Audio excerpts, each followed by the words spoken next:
Buenas noches. De toda la Unión Europea, España ha sido el país que ha sufrido la peor crisis económica derivada de la pandemia. Puede que haya sido por la gestión que se ha hecho o por el sistema productivo y aspectos estructurales. Las dos cosas merecen una reflexión.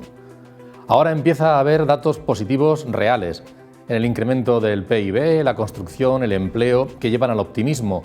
Tanto más cuando la propia OCDE vaticina un incremento de nuestra economía de casi el 6%, gracias al turismo, la reactivación del consumo facilitado por un mayor ahorro y las perspectivas de los fondos europeos de recuperación. Pero al mismo tiempo advierte de que seremos los últimos en recuperar los niveles de antes de la crisis y lo más lento será el empleo. La tasa de paro española es del 15,4% y la juvenil llega al 38%. 20 puntos por encima de la media de la Unión Europea. Es fundamental, sin duda, poner en marcha políticas activas de empleo, llegar a acuerdos para promover el emprendimiento, incentivar la contratación estable y de calidad para todos, para quien está en los últimos años de su trayectoria profesional, para el padre o madre que necesitan sacar adelante a su familia y para los jóvenes, ya que si no se integra este sector serán muchas las consecuencias perniciosas de desafección social, retraso en las cotizaciones, se comprometerán sus jubilaciones. Es momento de grandes acuerdos, es momento de Estado.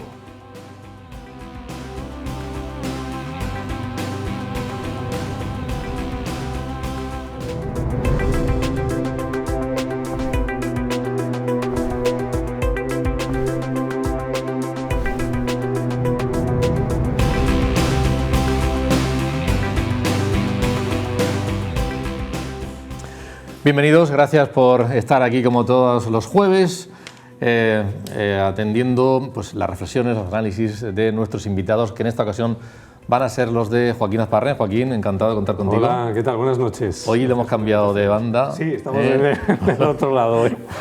Muchas gracias, Joaquín, por acompañarnos. Víctor Meseguer, un placer. Víctor. Un placer estar aquí y bien hallado siempre. Te voy a pedir un... Pero termino de presentar. Gonzalo. Hola, buenas noches.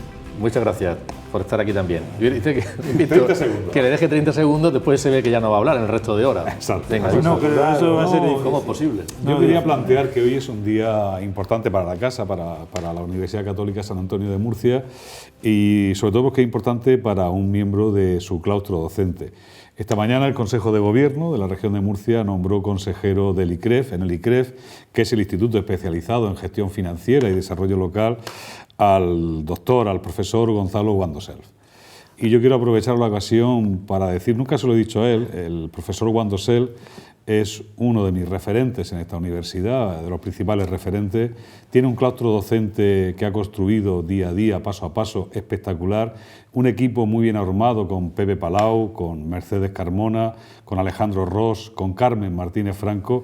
Y decirte que me siento muy orgulloso, como me siento orgulloso de todo lo que le pasa a los compañeros de la Universidad Católica, pero en tu caso más, Gonzalo, porque es un reconocimiento muy, muy merecido.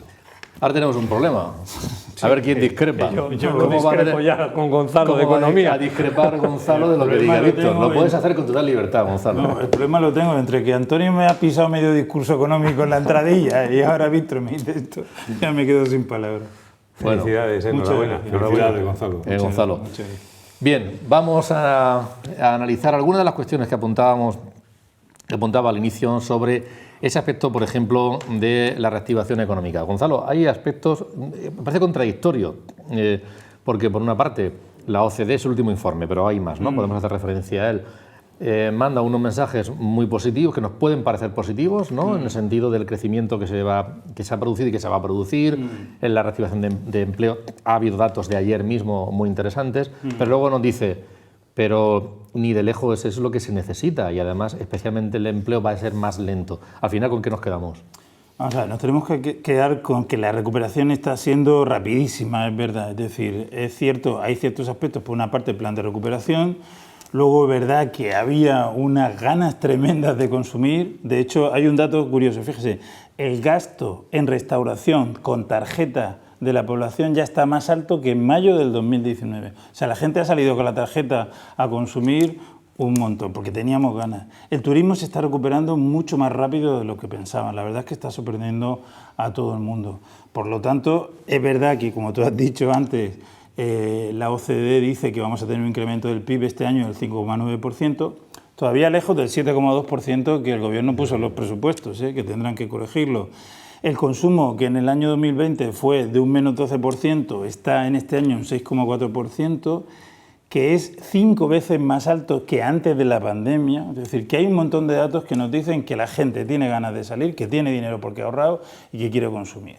Por lo tanto, va a haber una recuperación. Pero ojo, no podemos olvidar que hay un desequilibrio en las cuentas públicas muy importante. No podemos olvidar el 125% de la deuda pública, no podemos olvidar el tema de las pensiones que está por corregir, no podemos olvidar el tema del déficit que está al 11%. Y claro, un problema de cuentas públicas solo tiene dos arreglos. O haces una reorganización del gasto público y lo gestionas mejor y lo reduces, cosa que este gobierno no tiene pinta de hacer, o aumentas los impuestos porque necesitas más recaudación. Y ahí el problema. Yo creo, y lo he dicho alguna vez que hemos venido al programa, que no creo que sea el momento ni mucho menos de subir los impuestos, y yo creo que el gobierno tiene ganas de hacerlo. De hecho, en el plan del 2050 que presentaron el otro día, si lo ves, hay una subida brutal de todos los impuestos que vamos a cobrar importante. Luego, por lo tanto, ojo, porque la recuperación puede que no sea todo lo sólida que nos podemos imaginar. De hecho, la propia OCDE dice que ve riesgo de que la recuperación descarrile en España si el Gobierno sube impuestos de forma brusca. ¿Con qué te quedas, Joaquín, de esos dos? Sí, bueno, yo ya no os debato con Gonzalo, simplemente me aporto algunas ideas así humildemente. Efectivamente, Gonzalo lo ha apuntado fenomenal, ¿no? Nos encontramos ahora mismo en unas semanas que yo diría que es efecto gaseosa o efecto botella de champán, ¿no? Había tantas ganas, había tanto dinero acumulado por las familias, por las clases medias del país en las cuentas bancarias sin poder gastar en el ocio, en conjunto, ¿no? En la restauración, en los hoteles, que estamos en ese momento álgido eufórico. Yo siempre digo que las generalizaciones son injustas. Mucha gente tenía esos ahorros, sí, hay mucha otros gente lo han pasado mal, lo han sufrido, los tienen perdido, y a eso también hay que tenerlo en cuenta. Sí, pero bueno, estábamos focalizando un poco en esa parte de la recuperación, el empujón, quien está empujando ahora mismo esa recuperación. Sí que es verdad que algunos economistas apuntan a que luego el crecimiento del país, el consumo se va a moderar después de que pase el verano. Luego entraremos ya en un crecimiento más racional, más estabilizado, que nadie discute ya, que ha venido para quedarse, ese crecimiento. Y en cuanto a los impuestos, una reflexión, efectivamente, pero no hay que esperar, Gonzalo, y lo sabes tú mucho mejor que yo, al año 2050 para que vayan entrando, intronizándose esos impuestos. Y el ejemplo más claro y más inmediato lo tenemos indirectamente con lo que está suponiendo ahora mismo la nueva tarificación eléctrica, que tiene dos sentidos, pero que en el fondo esos dos sentidos a lo que apuntan es a más recaudación para el Gobierno. Por un lado, efectivamente, el recibo de la luz nos va a subir a todos,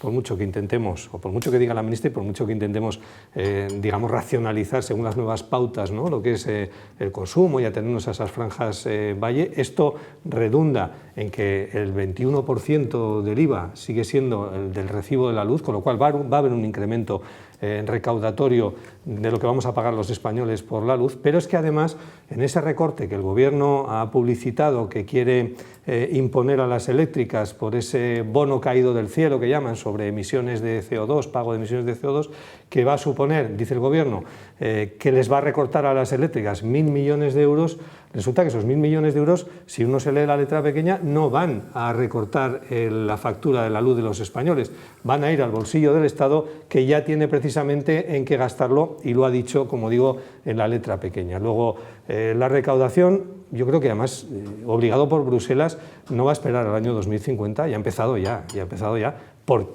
exigencias del guión, que se dice. Víctor, al final te quedas con datos positivos, los brotes verdes. No. Yo, en cuanto al tema de la luz, lo pondré más adelante, tengo alguna discrepancia, alguna duda, ¿verdad?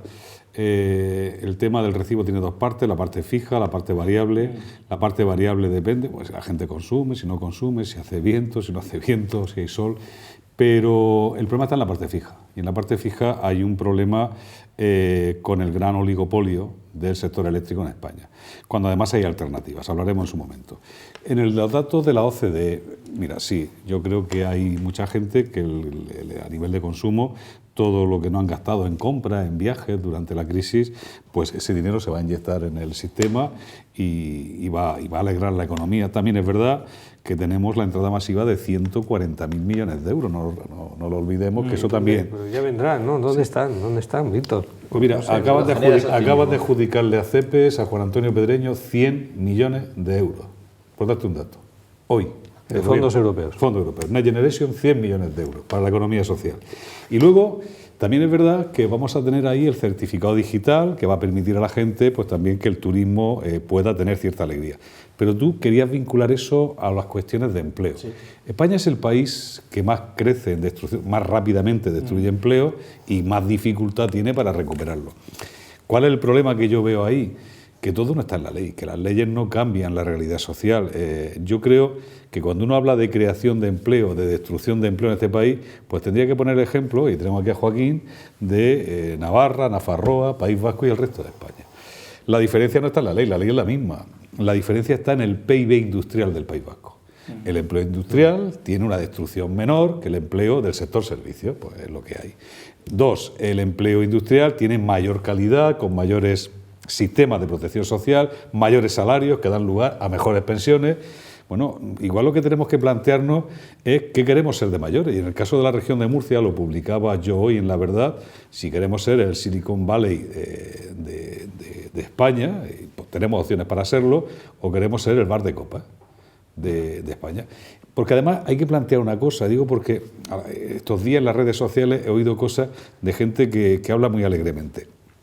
El sector, la estructura productiva de Murcia, o somos funcionarios, como aquí Joaquín y yo, o están en el sector servicios. Personal laboral. Sí, pero funcionarios, es decir, administración pública. O son sector servicios, o aquí hay 3 sectores, que no nos engañemos. Construcción, agricultura y turismo. Son los 3 sectores que hay. El turismo sabemos que tiene dificultades y el empleo que genera.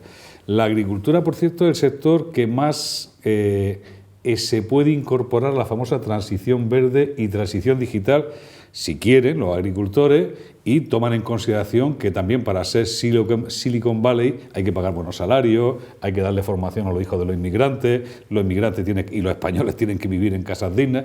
Pero claro, cuando la gente dice, oiga, es que el sector turístico malo, el sector de servicios peor, el sector agrícola malísimo, y además la UCAM también, bueno, pues que lo hacemos funcionario al 1.400.000 habitantes que hay en la región de Murcia y arreglamos el negocio.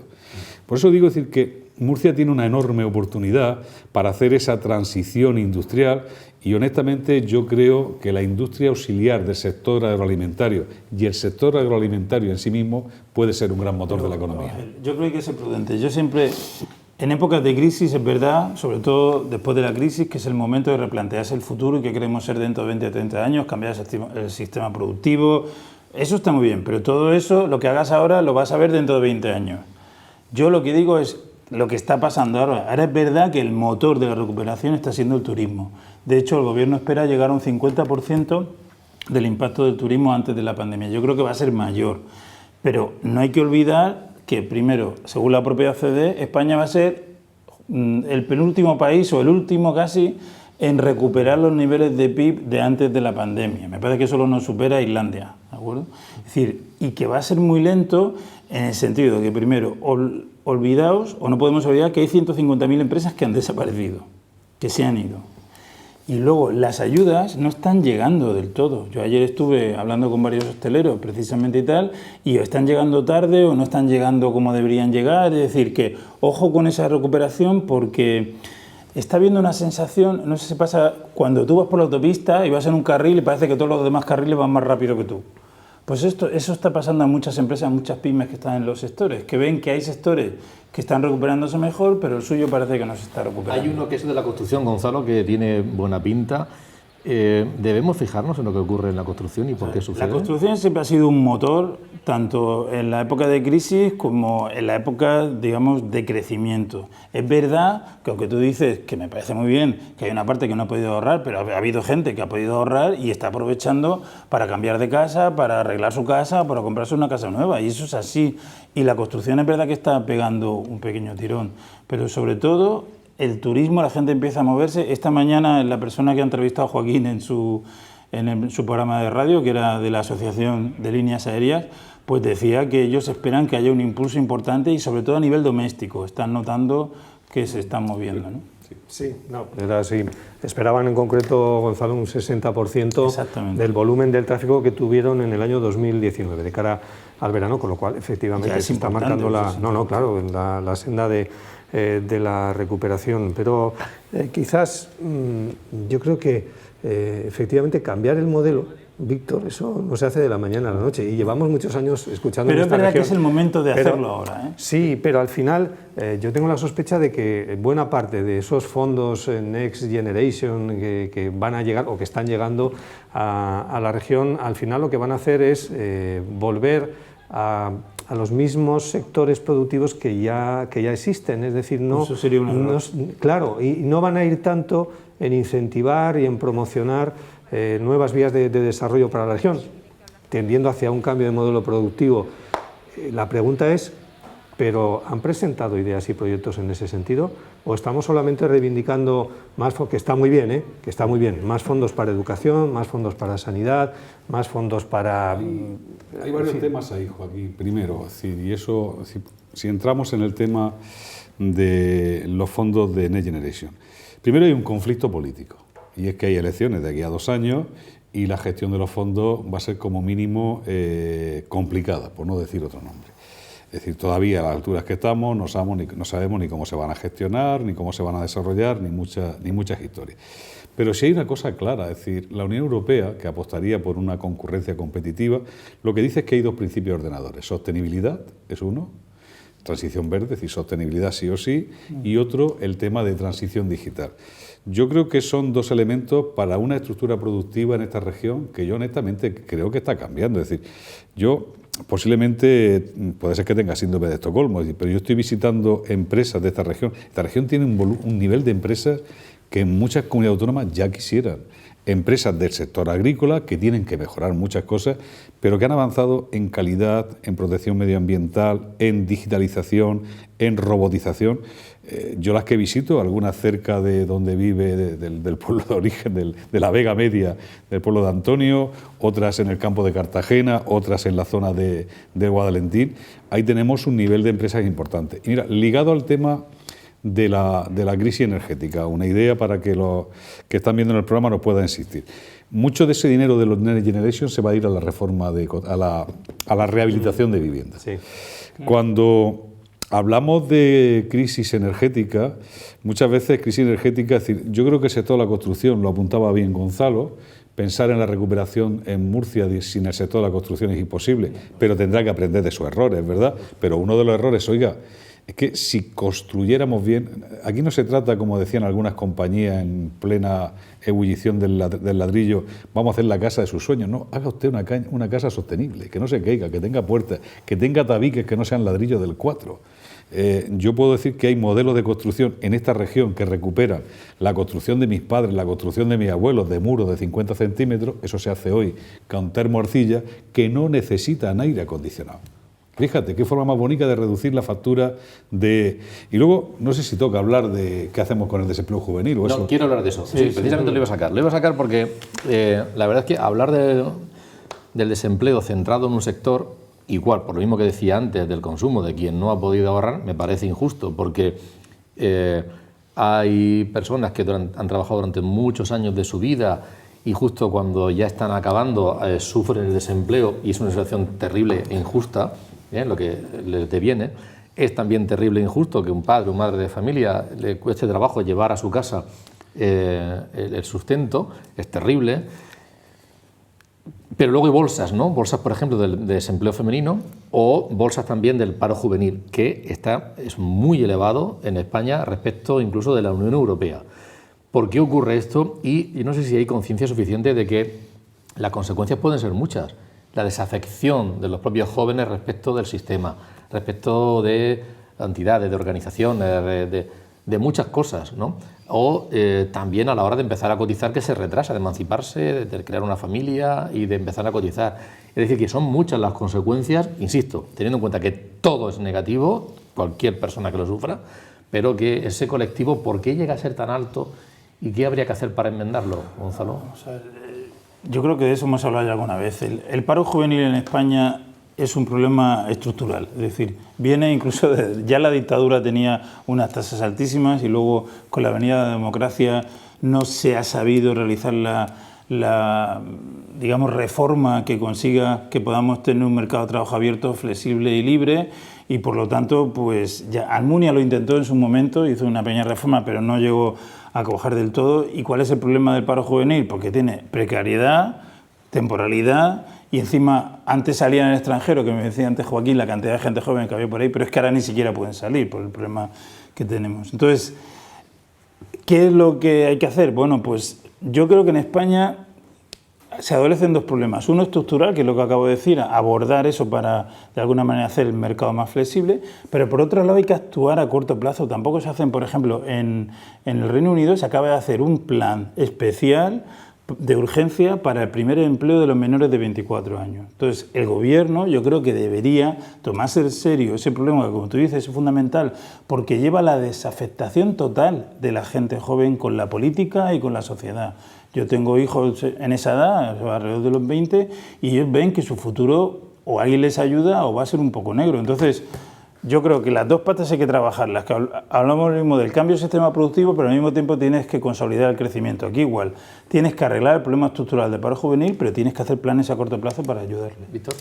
Mira, yo ahí, fíjate, me voy a aventurar a apuntar alguna propuesta. Esta es una discrepancia histórica. Yo a Joaquín le tengo mucho respeto porque además es un periodista con mucha capacidad de análisis y todos los que escuchamos en la región lo sabemos. Pero en este tema salió otra vez y era... Yo creo que no podemos fiar el futuro al trabajo por cuenta ajena, que eso, acuérdate que lo discutimos en su día. Yo creo que el futuro no va a ser una mera extensión del presente, que tenemos que animar a nuestros jóvenes a apoyar el emprendimiento colectivo, sean ingenieros, arquitectos, juristas, para que sean el motor de la reindustrialización de este país. ¿Qué quiero decir con esto, Antonio? Mira, hay un estudio de la CRUE que no es sospechoso de nada, porque la CRUE mayoritariamente son universidades públicas, que dice que esta universidad, estamos a la cabeza del sistema universitario español en número de egresados que montan empresas.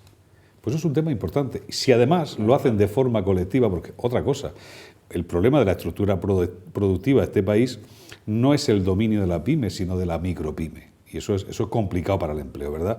Pues yo creo que apostar por el emprendimiento colectivo, una apuesta, por ejemplo, porque los jóvenes egresados monten cooperativas, sociedades laborales, que por definición son empresas de mayor tamaño, y un tema que sigue siendo importante, es decir, cuando hagamos ese análisis, mira, esto yo lo he dicho alguna vez y alguna gente le ha sacado punta al lápiz, en sentido de decir, este hombre ha perdido la pinza. Yo creo que uno de los mejores aciertos del régimen franquista fueron las universidades laborales.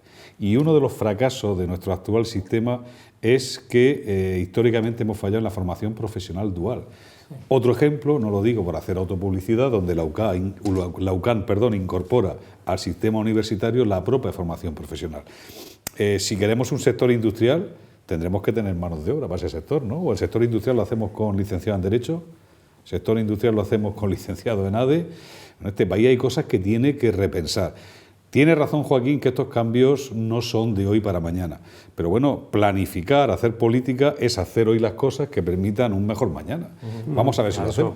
A eso vamos, a la planificación. Yo no voy a poner ningún punto en contra de lo que estáis comentando, sino me gustaría introducir también otro elemento de reflexión en esto que estamos comentando ahora mismo. Al hilo de unas declaraciones hace poco de una persona en la emisora, ¿no? que decía y ponía el énfasis en que probablemente decía el 70% de los niños que ahora mismo están en las escuelas de 6-7 años, están en nuestros colegios de la región, van a tener un empleo que a día de hoy no está creado, no es que ni siquiera está creado.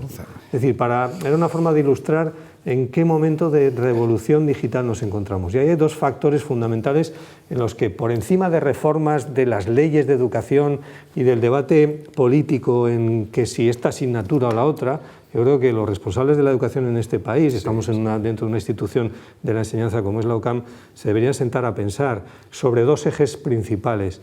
El desarrollo y la revolución digital van a apoyarse y están apoyados en dos pilares fundamentales. Uno, evidentemente, la tecnología, la informática, lo que conozcamos, los ordenadores, por decirlo así.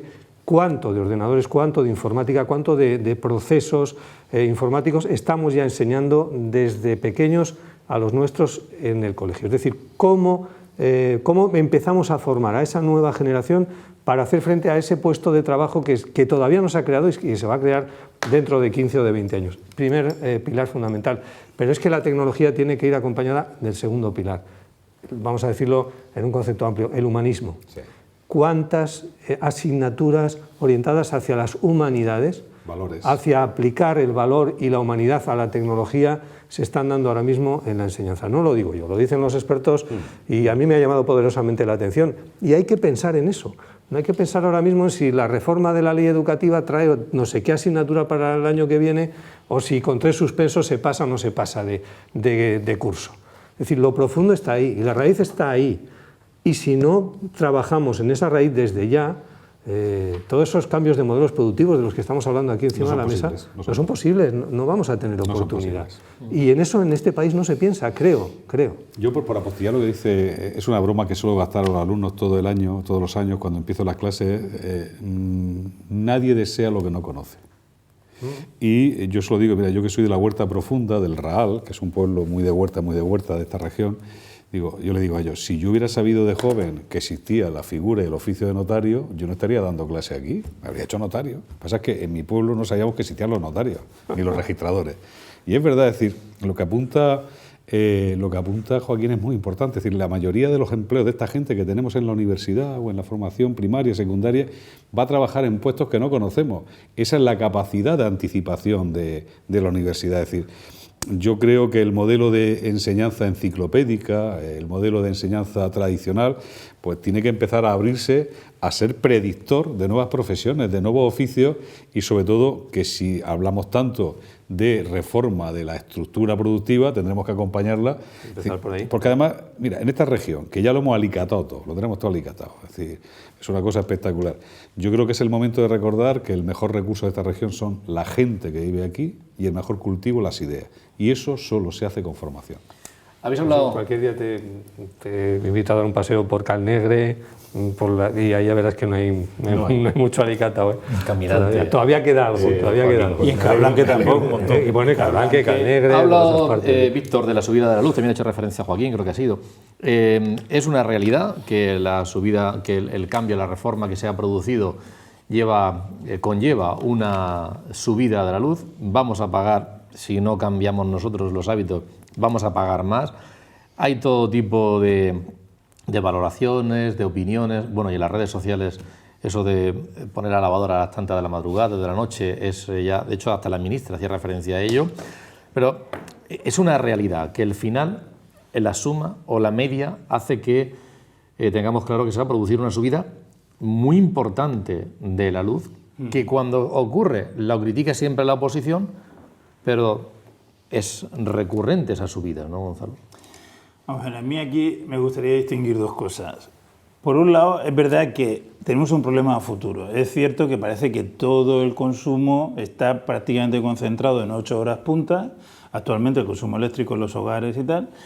Y entonces, como parece que vamos a tender en 5 o 10 años a una sociedad mucho más electrificada, es decir, con más consumo eléctrico, pues yo creo que cualquier movimiento que se haga de cara a modificar los hábitos para que el consumo sea más racional en cuanto a las horas en que se consumen ciertos aparatos eléctricos, me parece bien. De hecho, solo el 48% parece del consumo eléctrico se hace en horas valle, por lo cual hay un 52% que todavía se pueden mover. Entonces, en ese sentido, lo que sea desconcentrar el consumo en esas 8 horas, que son las que provocan las puntas en el precio, me parece interesante.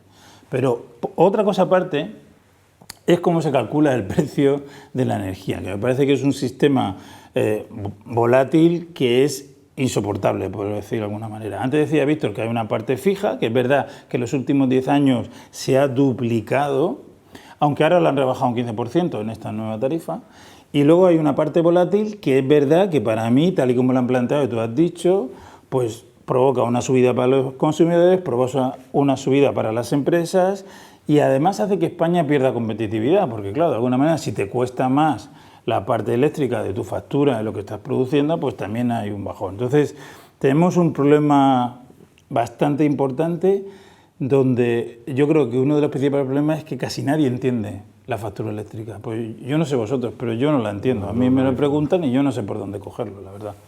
Víctor, ¿hacía referencia a esto? Mira, yo creo que uno de los puntos es el que dice Gonzalo y evidentemente, pero a mi juicio, el tema no está en la parte variable. La parte variable depende de temas climatológicos, de consumo, etcétera, sino en la parte fija. Y el problema de la parte fija es que los gobiernos, digamos claramente, se dedican a resarcir a las grandes multinacionales del sector eléctrico. Esa es la principal.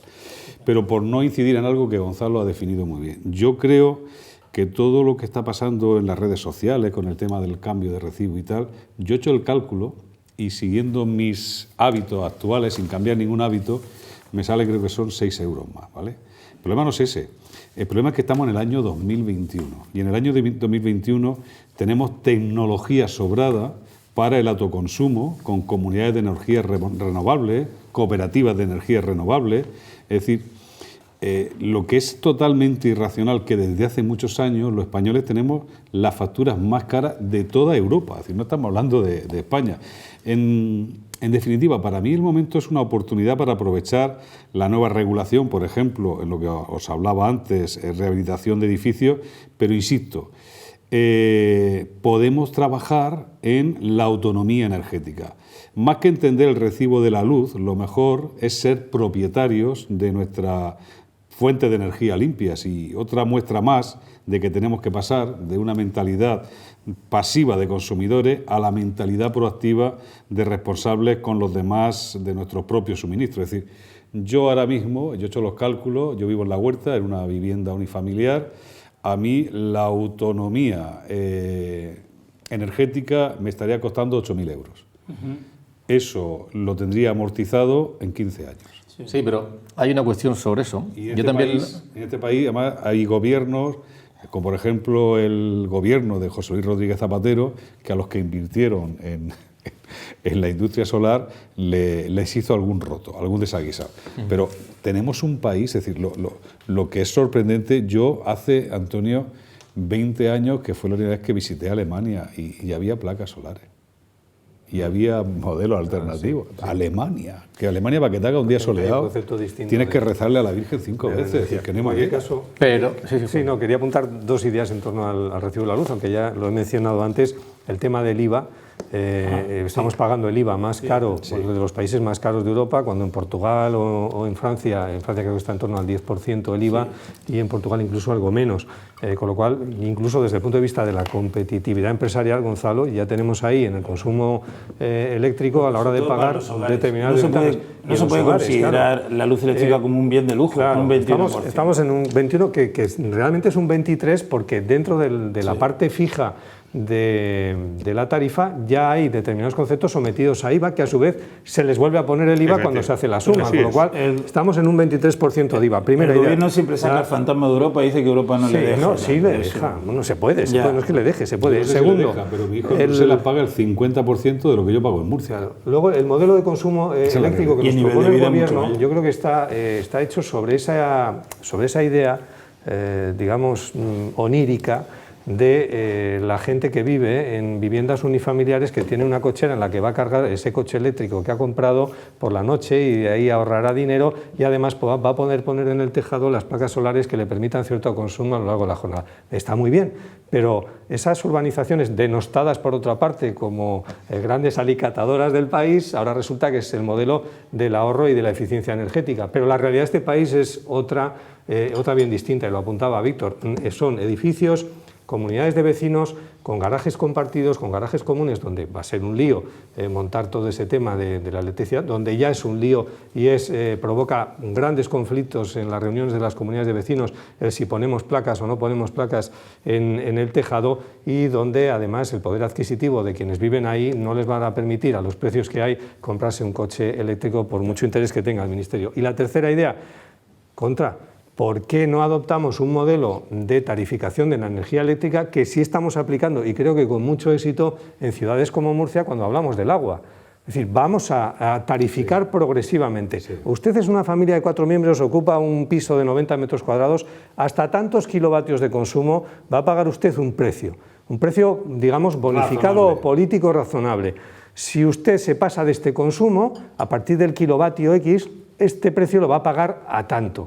Bueno, los murcianos estamos acostumbrados a pagar el agua así, y creo que eso no ha movido manifestaciones, ni grandes repulsas, lo dices tú bien, y además se ve lógico. El que hace uso y abuso del agua le llega el recibo de 400 euros. El que derrocha lo paga. 400 euros, pero el que hace un uso razonable... Pues eso es tan progresista como que está en el pacto de gobierno firmado en su día por Unidas Podemos y el Partido Socialista. Pero ahora la decisión ha sido otra. Tendrá que explicar por qué ese cambio de actitud o de política. ¿No? Bueno, vale, no lo explicará. Bien, hay temas, fíjate, y no es correcto que ponga muchos ejemplos personales. Yo en la huerta tengo una depuradora, que fue lo que me obligó el ayuntamiento a tener. En mi casa vivimos mi mujer, yo y el perro. Y la depuradora tiene 1000 litros. Yo decía, pues 3 semanas, 4, un mes llenaré esto. No, se llena en una semana. Es decir, la gente no sabemos lo que consumimos de materias primas, de energía, de agua, es decir, con el lavavajillas, con la lavadora. Es una locura. La ducha, que en invierno la tienes 2 minuticos para que salga el agua caliente, porque no te quieres dañar con agua fría. Es decir, que yo creo que hay cosas en el ámbito de la sostenibilidad que tenemos que repensar, como las que decía Joaquín, y algunas no cuestan tanto dinero. Cambiar los hábitos es muy difícil, Víctor. ¿Ya? Y estás hablando sí, de... la gente mayor no cambia. No, a ver si los jóvenes cambian. Una cosa es que cambien o no por voluntad, y otra, como decía Joaquín, es que, en efecto, cuando se ponen ejemplos de que, bueno, pues esto que para promocionar que en las viviendas puedas poner placas solares y que tu coche eléctrico lo enchufes por la noche. Claro, eso será alguien quien pueda poner sus placas solares y tener un coche eléctrico que vale 70.000 euros. Pero quien no puede tener ninguna de esas cosas, esa gente más humilde que sea la que pague el pato porque no puede hacer esa transformación, habrá que o establecer otro criterio, por ejemplo, que has dicho tú, o establecer otras propuestas, otras transiciones ayudando a esa... No, pero en Italia, Antonio, las cooperativas eléctricas están funcionando de maravilla. Es decir, la gente sí es capaz de... ¿Qué hacía esa gente que no podía comprarse el adosado en una urbanización normal? Pues montaba una cooperativa y tenían su adosado a un precio mucho más asequible. En algunos casos, no siempre. Yo creo que las cooperativas de consumo eléctrico pueden funcionar. Es decir, la gente se puede juntar para evitar... Pero fíjate, una cooperativa, porque al final no todo es blanco o negro. Lo que decía Joaquín, yo lo quiero recuperar porque es importante, y es la tarifa progresiva. Si tú tienes la tarifa progresiva, tienes que tener claro cuándo se te va a disparar el consumo y cuándo conectas la placa. Es decir, si tampoco tienes que tener autonomía 100%, pero tendremos que empezar a aprender combinando sistemas, como él dice Joaquín, la placa, lo otro. La alternativa con estarnos quietos, pues mal vamos porque además los monopolios, el sector energético, eso Gonzalo es su tema, en este país sigue siendo un oligopolio, y los oligopolios son complicados.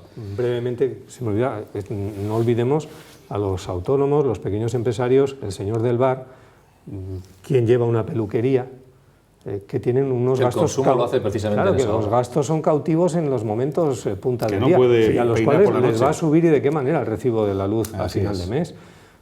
La peluquería en el bar. Es decir, ¿vas a dejar de hacer tostadas o el secador de pelo le vas a subir el precio al cliente porque la hora del kilovatio es más cara? No, hoy también se apuntaba al teletrabajo. Se quiere promocionar teletrabajo, y precisamente quien haga teletrabajo va a ser uno de los colectivos más perjudicados. Bueno, hoy se han producido bastantes reacciones acerca de un pronunciamiento que tuvo ayer la comisión que hace el seguimiento sobre el pacto antitransfugismo sobre la región de Murcia, lo que ha ocurrido aquí en la región de Murcia.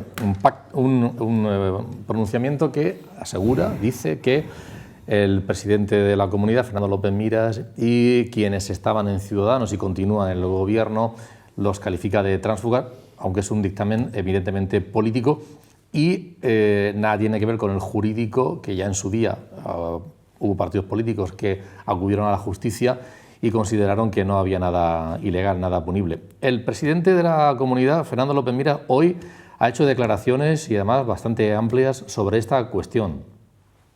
El Partido Popular entiende que una persona que ha sido diputado de Izquierda Unida y que lleva durante las últimas décadas ocupando puestos políticos o de libre designación de Izquierda Unida, no es una persona objetiva para hacer esa serie de apreciaciones. Pero luego, cuando entramos al fondo de este papel que han hecho, de este informe, vemos que no hay ningún tipo de argumento jurídico, que es todo una valoración subjetiva y una valoración política. Vemos además que, como digo, no tiene ningún fundamento. Al menos eso sí, dejan bien claro que no es una instancia judicial, que no es una instancia administrativa. Por lo tanto, ¿qué es? ¿Para qué sirve ese informe? Pues para lo que lo han utilizado, para hacer política. Hemos cogido también reacciones, diversas reacciones que se han estado produciendo en el transcurso de la jornada. Los partidos políticos, en concreto el propio Partido Popular, el partido Miriam Guardiola, Diego Conesa, el Partido Socialista, ha hecho declaraciones también de Unidas Podemos o de Vox. Vamos a escuchar algunas de estas declaraciones. Ese informe no tiene ningún tipo de valor, no solo jurídico, sino tampoco administrativo, político. No tiene ningún tipo de valor desde que está realizado por un exdiputado de Izquierda Unida, que además es pareja de la actual ministra Montero. Yo creo que esto nos da buena muestra de que es completamente parcial. Una vergüenza para la imagen de la región de Murcia, una vergüenza para quienes sentimos las instituciones, el que las dos principales instituciones, personas que representan las dos principales instituciones de la región de Murcia, estén considerados a nivel nacional como tránsfugas en unos pactos que ellos mismos y sus partidos han firmado y han planteado defender. Es una auténtica vergüenza. Por tanto, creo que estamos ante una degradación inaudita de nuestra vida pública, de nuestra vida democrática en la región, y que urge una alternativa de decencia, ¿no? Urge que nos pongamos a trabajar para que en 2023 podamos desalojar al partido de la corrupción que ha arrastrado por los suelos al prestigio de nuestra región y que nos pone muchas veces, casi todos los días, la región de Murcia sale para algo malo. No nos sorprende el dictamen de la comisión de expertos. Los tránsfugas son. Por eso le decimos al señor López Miras que todos los consejeros tránsfugas y todas las adquisiciones que ha adquirido el Partido Popular para hasta llegar a la mayoría absoluta están bajo su tutela personal y patrimonial. Que deje ya de dar la espalda a los murcianos, que convoque elecciones para que el Parlamento murciano se parezca a Murcia. La verdad es que, Víctor, no sé, mi impresión personal es que es un tema bastante manido ya en cualquier caso. No, pero yo creo que es un tema indignante. Decíamos, a ver, vamos a explicarle a los telespectadores de qué estamos hablando. Lo que estamos hablando es que en el Congreso de los Diputados los partidos soberanos, todos menos Vox, deciden firmar un pacto antitransfugismo. Todos los partidos, el PP, el PSOE, Ciudadanos, los partidos minoritarios, los partidos nacionalistas, todos los partidos menos Vox. Esos partidos, libre y voluntariamente, como cuando uno se va a casar, deciden un procedimiento. Decide cuál va a ser el procedimiento y qué personas van a estar en esa comisión. Lo eligen ellos. No lo ha elegido ni Izquierda Unida ni el Paco Maroto. Lo han elegido ellos. Con los mismos sistemas que se han dotado ellos en el pacto, se reúne la comisión y emite un dictamen. Hombre, a mí lo que me da la sensación es, y permitidme que bromee con una cosa que no se puede bromear, que esto es como cuando mi abuelo y mi abuela jugaban a la brisca, que hasta que no ganaba mi abuela no se acababa la partida. Vamos a ver, si tú te has dotado un sistema y tú has pactado ese sistema, son las reglas de juego, hijo de mi vida. Las reglas de juego serán buenas si son favorables como si no son favorables. Un momento, Joaquín. Sí, no, yo diría, por ahondar y precisar un poquito lo que comentaba Víctor, la Comisión del Pacto Antitransfugismo se reunió hace unas semanas. En una primera reunión, ahí el Partido Popular no estaba de acuerdo con el resto de formaciones políticas de cómo afrontar lo que había llevado Ciudadanos, porque la iniciativa parte de Ciudadanos al Congreso de los Diputados, acusando de transfugismo a López Miras y al resto de los que eran hasta hace poco diputados de Ciudadanos. Lo que se decide en esa comisión es nombrar a 5 expertos, no a uno, son 5 expertos, y esos 5 expertos los pactan todos los partidos presentes en la Comisión del Pacto Antitransfugismo, incluido el Partido Popular. Luego se deduce que uno de esos 5 expertos también lo nombra el Partido Popular, con lo cual no es el dictamen de una persona, sino de 5. Dicho esto, Yo comparto y no comparto el dictamen. No comparto con que Fernando López Miras sea calificado de tránsfuga por el dictamen, porque él no se ha movido políticamente de sus posiciones ni ha desertado del Partido Popular, con lo cual, bueno, ha gestionado y ha maniobrado como político y como presidente. Ahora, sí estoy de acuerdo con que el señor Castillo, el señor Álvarez, la señora Migueles y la señora Franco son tránsfugas, porque evidentemente fueron expulsados del partido y siguen ostentando sus cargos, y algunos incluso han llegado al gobierno regional, ¿no? Gonzalo. No, era lo que ha dicho Joaquín, es decir, que me parece un dictamen político. Estoy de acuerdo con Víctor, que si tú te reúnes voluntariamente y marcas un mecanismo de control, y ese mecanismo de control después se hace un dictamen, lo tienes que aceptar. Lo que sí me parece un error de comunicación política lanzar que López Miras es un tráfuga, porque él no se ha movido en ningún sitio. Podrá ser colaborador, podrá ser inductor, podrá ser lo que quieras, pero calificarlo de tráfuga me parece un error de comunicación del propio informe. Pero fíjate, Gonzalo, yo no voy al resultado. En el resultado posiblemente los cuatro que estamos aquí podamos coincidir. Lo que me voy es, creamos un sistema judicial. Sí. Creamos el Tribunal Supremo y le pedimos al Tribunal Supremo que emita un dictamen sobre el tema de los indultos. Sí. Y cuando el Tribunal Supremo resuelve, se nos ocurre decir a uno de los que estamos aquí, es que ese juez me miró mal. Está claro. Es que ese juez no me gusta, que es que ese juez de Navarra. Sí, pero también tienes que tener en cuenta cómo ha comunicado ese juez, porque a lo mejor se ha equivocado a la hora de comunicar. Si los jueces se equivocan, pero si las reglas del juego son las reglas del juego... No, si yo no estoy discutiendo... Yo insisto, yo en el resultado, a mí calificar de tráfuga al señor Mira me costará trabajo, porque ahora sí es el inductor y el promotor. Pero me costará trabajo. Ya lo he dicho. Pero yo creo que la comisión, las reglas de juego eran las que eran y hay que respetarlas. Por supuesto, Víctor, yo no discuto eso, pero me parece una pena que rompas el fondo del mensaje por la forma, simplemente de... Ahora que has introducido el tema de los indultos, también vuestra opinión rápidamente, porque ha habido un posicionamiento del Tribunal Supremo.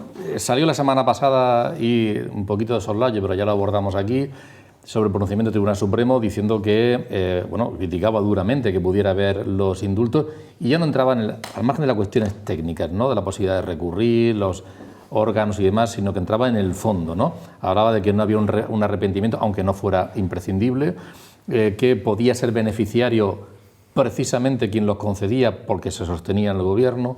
Hablaba también de que era un colectivo el que se indultaba y no a una persona sola. Había una serie de cuestiones que entraban en el fondo. Luego el Constitucional también, me parece que fue antes de ayer, ¿no?, que también ha tenido un pronunciamiento.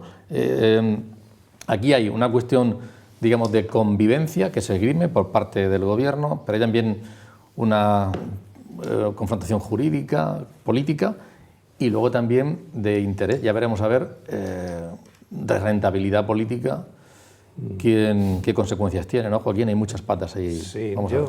Ha habido tantas declaraciones en los últimos días sobre estas cuestiones del indulto que a mí la verdad es que muchas me han sorprendido, otras no, pero hay una que me ha sorprendido particularmente, que ha sido recientemente la del ministro de Administraciones Públicas, Miquel Iceta. Decía el otro día a los medios de comunicación que esta decisión del indulto, que ya se da por hecho que va a haber indulto, probablemente sea parcial por parte del gobierno, es decir, afectará a las penas de los condenados, probablemente mantenga la inhabilitación, si no para todos, para algunos de los políticos. Decía que esta cuestión es como un ofrecimiento que se lleva a la mesa de diálogo como en son de paz, como vamos a fumarnos la pipa de la paz y nosotros llevamos aquí, hacemos la ofrenda, en este caso no es floral, sino en materia de indultos. ¿Vale? Puede ser, pero claro, la pregunta a continuación, que quizás no se le hizo o no trascendió, es decir, bueno, ¿y qué ofrece la otra parte? Porque esto es como los partidos de fútbol, que se intercambian los banderines, ¿no? O antes se intercambiaban antes. Es decir, ¿y el banderín que va a ofrecer el independentismo catalán, que representa, ojo con el relato, a menos de la mitad de los catalanes de Cataluña? Digo el relato porque a veces estamos hablando del conflicto Cataluña-España. No. Cuidado con el relato. Pues eso es lo que habría que preguntar a los independentistas. ¿A qué están ellos dispuestos a renunciar? Es decir, si el gobierno renuncia de alguna forma a que estas personas cumplan su condena, porque han sido condenados por el Tribunal Supremo, ¿qué va a ofrecer el independentismo para que haya un ambiente, digamos, de entendimiento en esa supuesta mesa de negociación? ¿Va a ofrecer la renuncia a la autodeterminación? ¿Va a ofrecer la renuncia al referéndum en Cataluña? ¿Tiene algo que ofrecer? ¿A que no va a ofrecer nada? Entonces, ¿qué estamos haciendo? ¿Esto de qué va? ¿De qué va? Eso es un argumento, el argumento que ha puesto encima de la mesa Joaquín es un argumento sólido, por cierto. el mismo que puso Felipe González, que un poco más y le pegan un tiro, no tapa los sesos. Felipe González dijo, en estas condiciones no, por esas razones. Mira, yo tengo posición, la voy a adelantar y después me voy a poner a hacer un bucle. Mi decisión, yo he estado leyendo en los últimos días la reforma que ha hecho el Papa Francisco del derecho canónico y hay una frase que me ha encantado, que tiene mucho que ver con la firmeza. El Papa Francisco dice, no puede haber misericordia sin corrección. Bueno, yo que procedo del ámbito jurídico y del ámbito penitenciario, nosotros cuando en un centro penitenciario nos ingresa una persona, por ejemplo, por un delito de violencia y no hay arrepentimiento, beneficios penitenciarios no hay. Y además si tramita por la Junta, de la que yo era miembro también de tratamiento, un indulto, pues el informe es negativo. ¿Por qué? Porque, hombre, si te vamos a indultar, tendrás que arrepentirte. No obstante, decir también, dicho eso, es decir, que es mi posición, y además tiene coherencia con el artículo 25.2 de la Constitución, que es el que regula el sistema, decir que la institución de los indultos es una institución política, que los gobiernos, y todos, la han dado como le ha dado la gana, y lo único que tienen que atenerse a las consecuencias. Por hacer algún repaso, Franco indultó a Gil y Gil, que se le cayó un edificio, ¿verdad?, en Los Ángeles de San Rafael y tuvo algún problema. Felipe González indultó al general Armada, no a Tejero. De Tejero vamos a hablar después. Indultó a Armada. Estaba implicado en un golpe de Estado. Tuvo que ser Aznar quien indultara a Barrio Nuevo y a Vera. Le tocaba a él, ¿verdad? Y en el caso del señor Rajoy, pues al juez Gómez de Liaño. No, eso fue... sí, ya fue con Rajoy. Y a los militares condenados por el desastre aéreo del Jazz 42. Pero fijaros, si cogemos la posición del Tribunal Supremo actual y la de gobierno actual y la ponemos en relación con la que hizo en el indulto de Tejero, para que veáis que el mundo cambia, el mundo no es nada fijo.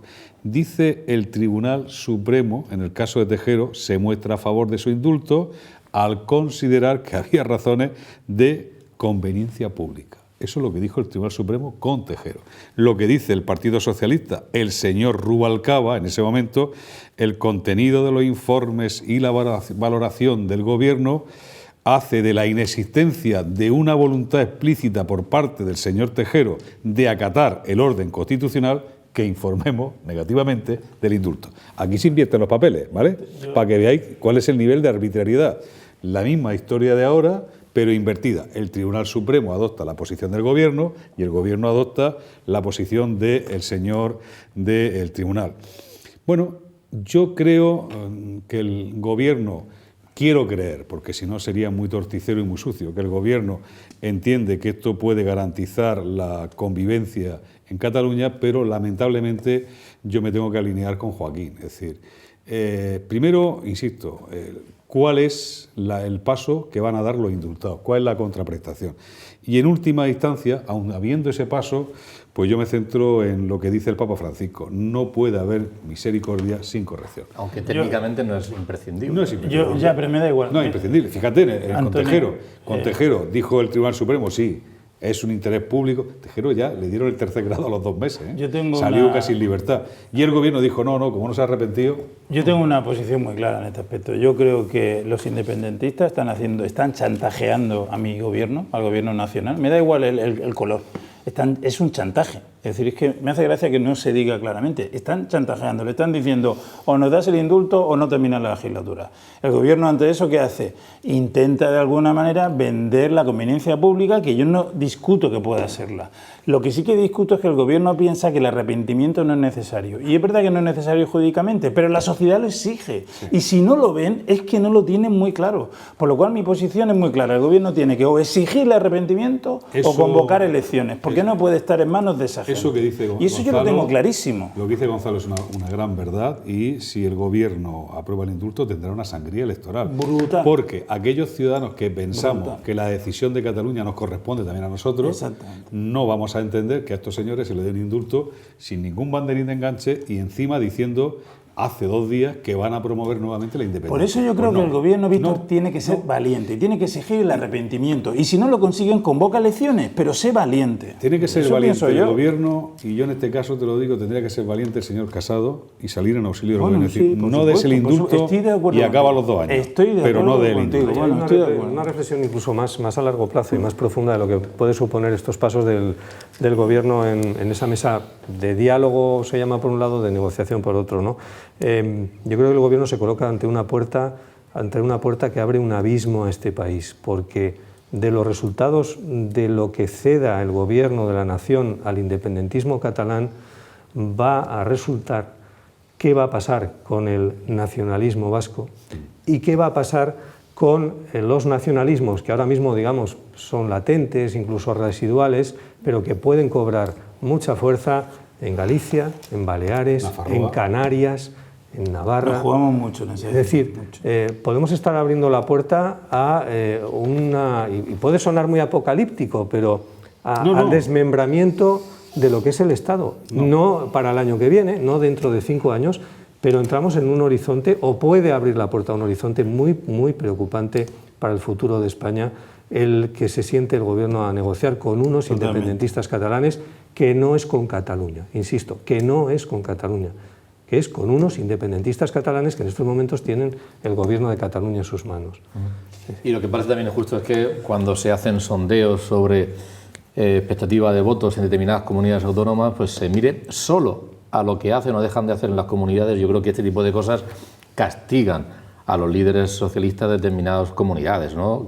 Donde el sentimiento también de Estado es importante, ¿no? Hablo de la región de Murcia o hablo de otras comunidades autónomas. Castilla-La Mancha, Extremadura. Es justo, son cosas que pesan también mucho. Bien, y hablando, decía de preocupación, Joaquín, yo no sé si se nos queda un poquito lejos, pero tampoco demasiado. Cuando hemos estado viendo, Joaquín, estos últimos días y seguimos viendo todo lo que está ocurriendo en Ceuta, Marruecos y demás, ¿a ti te preocupa? ¿Crees que puede llegar a una situación que se nos puede ir de las manos? Esto también es histórico, ¿eh? Vamos a ver, yo en este aspecto soy optimista, no creo que las cosas vayan más allá. Hay muchos intereses cruzados entre España y Marruecos, entre la Unión Europea y Marruecos, como para que esto termine arrojándose todos a la cabeza, rompiendo relaciones diplomáticas y va mucho más allá. Además de los intereses políticos, yo entiendo el sentimiento, es decir, hay un sentimiento que es una realidad, un sentimiento nacionalista en Marruecos muy fuerte de la población marroquí, que entiende que el Sáhara es una parte de Marruecos, ¿no? Con lo cual, hay que saber lidiar en esas cuestiones con el respeto a los derechos humanos de las personas que están viviendo en el Sáhara y que forman parte del Frente Polisario, de los campamentos de refugiados en Argelia, en el Tinduf, ¿no? Pero por encima de eso, yo creo que ahora mismo, al final, la peseta es la peseta, bueno, ahora ya no, el euro es el euro, y hay muchos intereses cruzados, además de intereses políticos e incluso de intereses estratégicos desde el punto de vista del control del terrorismo internacional, el terrorismo salafista. Es decir, los servicios de información marroquíes están controlando el terrorismo salafista y es una puerta cerrada a posible entrada, ¿no?, de terroristas en territorio europeo. Y luego las relaciones comerciales son fundamentales, no hay más que pasar cualquier día, a cualquier hora, por la Ronda Norte, por el nudo de Espinardo y encontrarse con camiones matrícula de Marruecos, camino de Francia, camino de Alemania, con productos elaborados en Marruecos en empresas coparticipadas por empresarios españoles, empresarios franceses, empresarios alemanes, con el gobierno marroquí, con el reino de Marruecos, no con empresarios marroquíes, ojo. Yo creo, Joaquín, que desgraciadamente estamos pagando parte de la rabieta de Donald Trump por haber perdido las elecciones. Porque la gente siempre habla del tuit famoso que puso el 10 de diciembre diciendo que reconociendo la soberanía de Marruecos en el Sáhara. Pero ese tuit tenía 2 partes, esa era la segunda parte. Y la primera parte decía que como Marruecos había reconocido a Estados Unidos en 1777, porque ellos creen que Marruecos fue el primer país que lo reconoció como Estado. Y eso, que es verdad que en Estados Unidos lo creen y que Trump lo dicen, que es muy discutible históricamente, porque lo único que hicieron fue dejar que los barcos con bandera americana pudieran entrar a los puertos marroquíes, y los franceses dicen que los primeros que reconocieron a Marruecos fueron ellos al año siguiente. Pero da igual históricamente lo que sea. El hecho es que los americanos se lo creen y Marruecos se lo cree. Y entonces, como Marruecos se cree que Estados Unidos tiene ese favor que les debe de haber sido los primeros en reconocer, pues se han crecido. Esto es como el primo Zumosol. Yo tengo al primo Zumosol de mi pavo, pues ahora te empieza a pisar a ti hasta que pueda. Y no solamente con España, ojo, que está pasando desapercibido, que también se ha enfrentado con Alemania y que también ha retirado a la embajadora alemana. Es decir, yo creo que es por los efluvios del tuit de Trump de diciembre, se ha crecido el señor Hassan, el señor Mohamed, perdona, estaba pensando en su padre. Y nos está haciendo pagar esto, que estoy seguro que al final se normalizará. En cualquier caso, lo más lamentable es que se utilice a los seres humanos, ¿no?, como mercancía. Sí, pero fijaros, hay varias perspectivas. Es decir, Marruecos se ha pasado de frenada, ¿vale? Sí. Pero le ha salido mal la jugada. De lo que quería hacer un conflicto bilateral con España, ha hecho un conflicto bilateral con Europa. Con Europa. Es que con Alemania... A lo que añadía Gonzalo, es verdad que el señor Trump quería... con este apoyo a la reivindicación del reino marroquí, pues resolver algún problema con el Estado de Israel y algún tema de bases militares de Estados Unidos. Pero fijaros, Francia, que es el país más cercano a Marruecos, por temas que es otra potencia colonizadora en su día de Marruecos, no ha cedido. Pero lo decía Gonzalo también, lo insinuaba, Bruselas y Alemania han advertido públicamente que no van a cambiar su postura sobre el Sáhara Occidental. La Unión Europea no está en estas. La Unión Europea no está por permitir que Marruecos haga de su capa un sayo.